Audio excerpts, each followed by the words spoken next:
Alright, let's wake the dead. This thing's probably gonna be really, really loud because every time I cold start this car in the garage, it's crazy. Let me know if you guys prime your fuel pumps. Even though this is not even a return stop feeling, I just still do it anyway.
Channel, everyone. Up a little bit earlier today because I wanted to kind of beat traffic as well as get out before it gets too hot here in Texas. Now I'm gonna update you guys on some things that are gonna be happening with the car in the very near future. Some good things, and kind of want to take you guys out on a POV drive first. But a lot of you guys who actually live in this area, you guys know exactly like where, you know, I'm around, gave me the fantastic suggestion to stay out of Sugarland, Texas, which honestly, you're very true. The past couple times I've been over there driving the car and just, you know, doing my thing, it's been incredibly hot. As you guys just saw, there's a cop sitting right over there. We're not really even in Sugarland, and it's kind of getting bad, and it's like the beginning of the month, so I think I'm gonna lay low from going over there and doing my activities for some time. Quite a lot of you guys actually reached out and said that's like one of the worst spots in Texas to be at for car shenanigans, and I think you guys are definitely right. It's crazy over there. But in a couple weeks, actually like on the 26th of this month, we're finally gonna go ahead and get this AFR gauge fixed. Now the reason I'm waiting that long is because I'm actually gonna have a shop take a look at it that specifies in like wiring and all these gauges and stuff like that, because personally electric stuff I don't like to touch, because if what my tuner said is true, which I believe him, about how the AFR gauge, the wiring was kind of messing with the ECU, the last thing I want to do is start pulling on wires, you know, disconnecting things, and potentially like bricking the car or flashing it back to the stock tune without me even knowing, and obviously running boost through, you know, this car with the stock ECU tune. That's something you definitely don't want to do. So I'm just gonna play it smart, let somebody who knows what they're doing go ahead and fixes the electrical stuff, because electrical, I mean, you can literally destroy an entire car with electrical problems. Like I know guys who literally have electrical issues and then just sell the car outright, because once one thing goes wrong, you know, it's just kind of like one of those chain reactions where something catastrophic can go wrong and you need to get a whole new ECU, yada yada yada. I'm just not going to go ahead and mess with that. Now what I'm also going to go ahead and do with this car is I'm going to do some more maintenance, because I do need to go ahead and change my coil packs, because I'm getting a slight misfire on startup with these Edelbrock MSD coil packs. They're not good. Now I know some people like Edelbrock MSD, some people don't. This is the first time I ran Edelbrock MSD, and this is actually going to be the last time that I'm rocking Edelbrock MSD, because they failed, honestly, I'd say within like the first month of me having them. I'm just gonna go ahead, well, there's another cop right there. Let's count how many cops we see out here. These failed within like the first month of me having them, so I'm just gonna go ahead and put on the Motorcraft OEM coil packs for these cars, because I believe that's actually what these motors like need. And realistically with these older cars, it's like you literally run one brand or you don't run it at all. So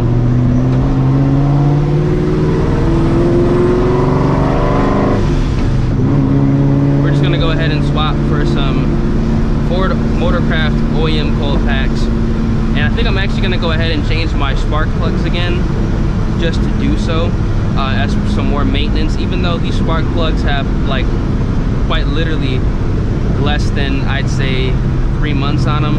I think I'm still gonna go ahead and change them just for some fresh pairs, because I'm going to actually go ahead and pulley the car back down. Let me know what you guys think about that. I'm actually gonna go ahead and put the 2.87 pulley back on this car.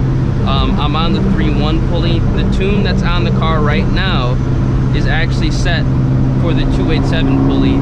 So I'm just gonna go ahead and put that pulley back on the car. We'll have the upgraded intercooler. We'll make just probably a little bit more horsepower, probably not a lot, just from the fact that I'm not gonna actually get this car tuned.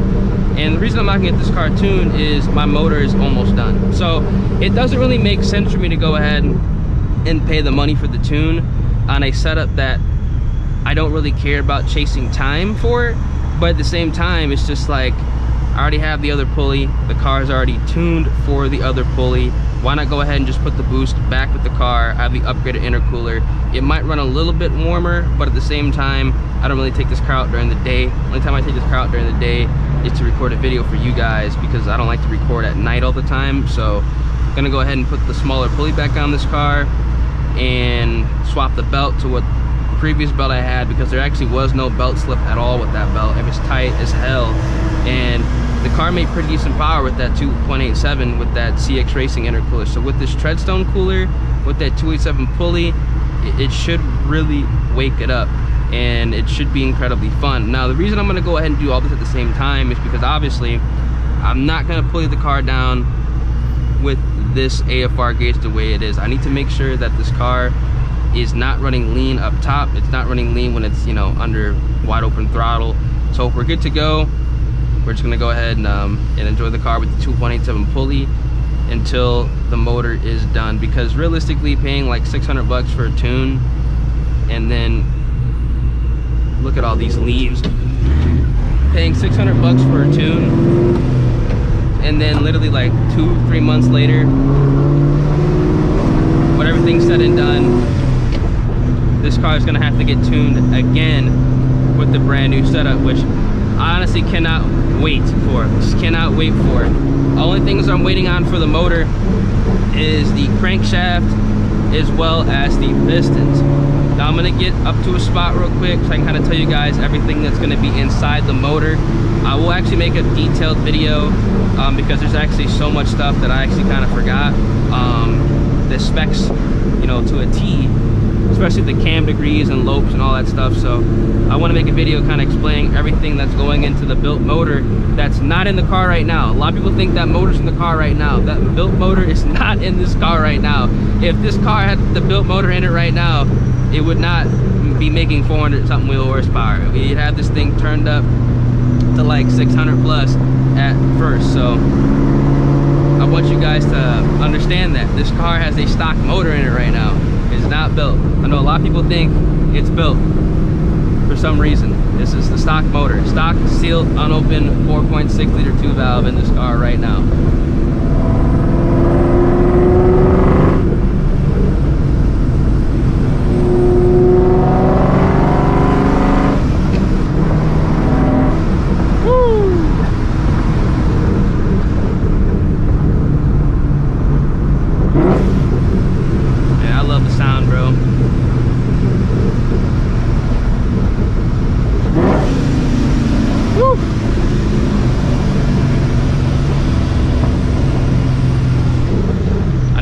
They get on me because I don't be beating on this car 24/7, but y'all gotta realize when you boost a car, I'm gonna roll up my windows. Y'all gotta realize when you boost a car, you don't have to be beating on it 24/7 to enjoy it. Yes, obviously that is fun to do so, but when when you boost a car that you truly enjoy, it doesn't have to be wrung out 24/7. Most guys that I know that have high horsepower applications, they drive it like stock until it's time to get down. And that's kind of how I am with my like boosted cars. Like, yes, I do kind of, you know, let loose, but if I know that I have power and, you know, I have a responsibility to uphold with that power, you know, I'm just gonna cruise it like stock around the street most of the time, usually, even though, you know, that's kind of not what happens. But for those of you who know and understand what I'm trying to say, y'all know and understand what I'm trying to say.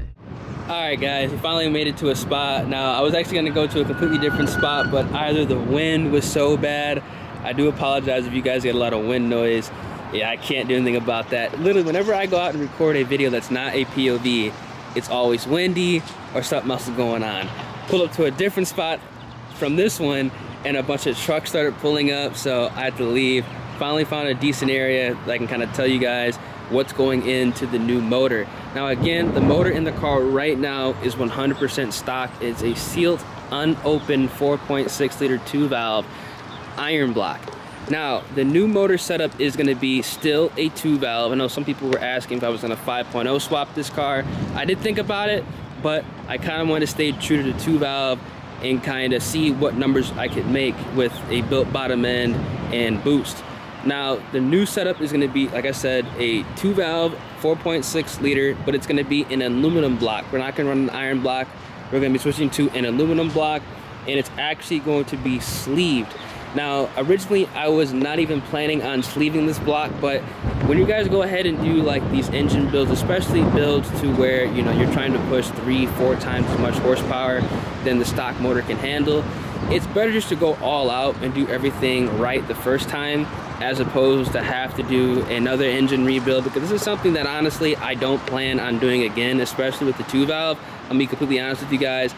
A lot of these parts for these cars, especially if you're staying true to the 2-valve, if you want to do it right, it takes a lot of time, and realistically, if I wanted to coyote swap this car, I could have already had it done, and there would have been a 5.0 in this car right now, probably boosted as well. So I don't want to do this again, so that's why I'm going to go ahead and do it right and sleeve the aluminum block so it's good for well over 1,000 wheel horsepower. Now, what we're also going to do with this car is obviously we're going to forge a rotating assembly. I have some rods, pistons, crankshaft, heads, cams going in with this car as well. Now, as far as the rods, we're using some Manly rods that are good for over 1,000 wheel horsepower. I have some diamond pistons that are good for over 1,000 wheel horsepower. We're gonna be sticking to a 9.5 compression. Now, the reason I'm going with the 9.5 compression is because I don't want it to get too crazy, and I also wanted to kind of make this car bulletproof and tough, just in case I wanted to switch setups down the line, because right now it has a centrifugal supercharger on it. Now, if I wanted to go ahead and go turbo, because of the way the motor is going to be set up, I could literally sell the centrifugal supercharger and throw a big single on there, or twin turbo and be fine. So that's kind of why I did that. Will I do that? Who knows? It's going to be kind of dependent on how, you know, I like the centrifugal life with the built bottom end, and if I go ahead and run into a turbo 2-valve and get gapped with around the same horsepower, then we might go ahead and, you know, we might have to switch to the turbo. I'm going to be completely honest with you. My other car is turbo, so I kind of want to try out the supercharger life here. I like it, but I mean, I know damn well, like, if I did turbo this car with the new motor, it would make significantly more power, but I want to try out the supercharger life. Also, we got some custom grind cams and some trick flow heads. Now, the trick flow heads, I'm still waiting on the trick flow heads. The short block is pretty much almost assembled. Now, what I honestly thought about doing, depending on how long it takes to get trick flow heads, because it does take a long time to get those heads, especially for the 2-valve, I really did think about going ahead and just throwing in the built bottom end with the rotating assembly and putting the stock heads and cams back on this car, and then pulling it up a little, or technically down a little bit, and then running it on E85, because I am running this car on E85. We're going to be switching to a return style fuel system. I got a triple pump setup with, you know, the 8 AN line and stuff like that. So this will be a full E85 car. All my cars that can be tuned on E85 are all on E85.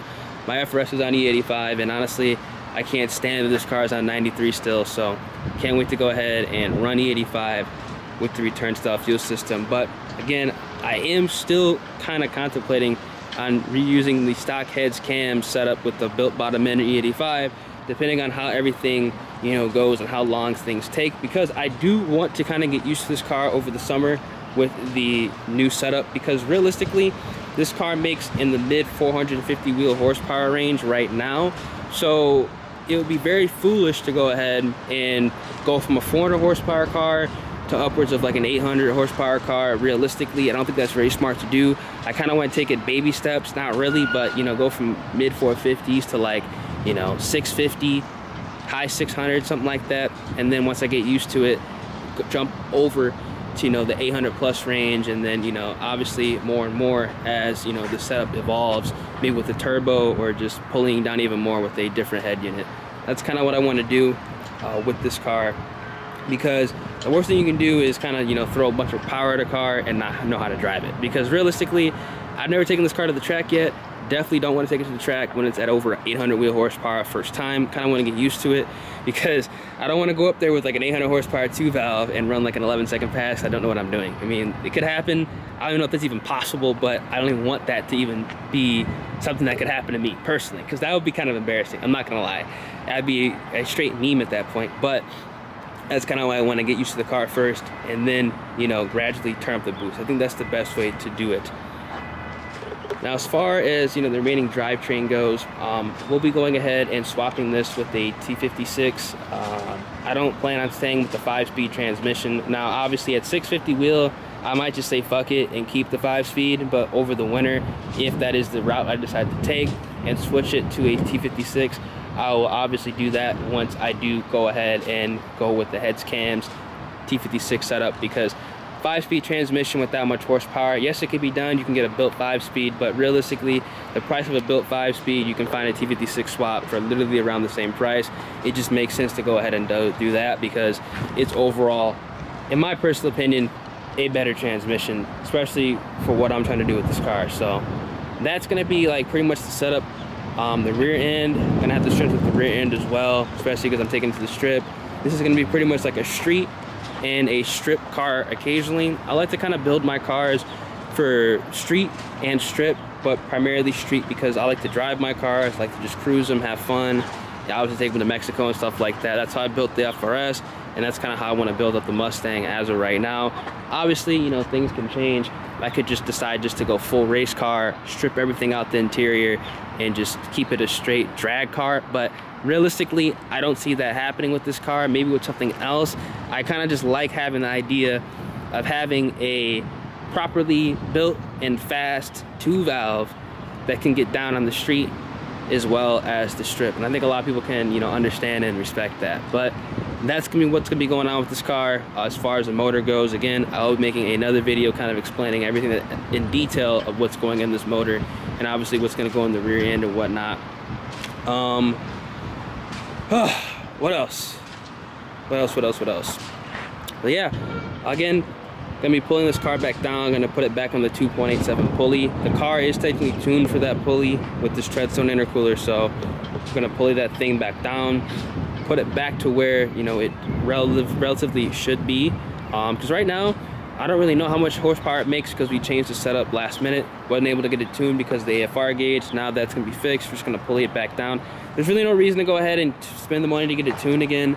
Just put it right back to where it was, or, you know, around the area. Might make a little bit more, honestly, but probably not too much, because a lot of that airflow has to be tuned to get, you know, a lot of horsepower out of it. So put it back to where it was, 450 wheel, 450 torque with the different gears, and just ride with it like that until, you know, the rotating assembly is in here and we turn up the boost. I think that's probably the route I'm going to take. Makes the most sense. And just, like I said, I don't really think spending the money for a tune for a setup that is not going to be, you know, on the car for far too long, or at least I hope for not that long, really makes sense. But yeah, if you guys have any questions about the build, make sure you guys hit me up on Instagram. You guys know the drill. That link is going to be at the top of the description of my videos. I always like to respond to you guys. I know some of you guys, you know, have actually started to build up your own 2-valves as well, either doing a forged rotating assembly or boost. So I always love to see that, because you don't really see these cars out at all anymore. And you don't really even see Cobras out I live in Texas, and it's like relatively nice all year. I barely have seen Cobras out. Unless it's a Cobra meet, I don't see them out. I definitely don't see 2 valves out too much in my area, so it'd be kind of nice to shake up the game, I guess. Even though it's not really what I'm trying to do, but I guess ironically, I kind of am doing it because you don't really see cars like these out anymore, which kind of sucks, but realistically, I do understand. I mean, for the same price, yes, you can coyote swap, but just want to do something a little bit different and, you know, see what I can do with the 2 valve. And obviously, you can do this much cheaper than what I'm doing, but like I said, I don't plan on doing this again. Not against the 2 valve, but just because of the time and just everything that has to be going down with the car. Would I do this again? I'd do it differently, but you don't have to spend nearly as much as I did to build up, you know, a 2 valve. You can literally go to Ford and get some Boss 302 rods and the cheapest pistons you can find and make 600 wheel for probably like $5,000 or less, which realistically would be a good option if you're just trying to have, you know, realistically a street car. For $650 in a new edge, that's a lot. That's a lot of horsepower. That's a lot of horsepower of a new edge Mustang. I know a lot of people kind of have that unofficial cutoff. People say don't go over 700 wheel in these cars because then they become kind of uncontrollable on the street. Same thing when people say you don't really want to go over 450 wheel in a BRZ FRS GT86 because they become uncontrollable on the street. It's kind of like where I'm kind of at with this car, but obviously we're going way past that with this car. Hell, might do that with the BRZ too. Just because the way I am, but yeah, hope you guys did enjoy. Thanks you guys. Don't forget to like the video, subscribe to the channel, turn those post notifications. Catch you guys in the next one. Deuces.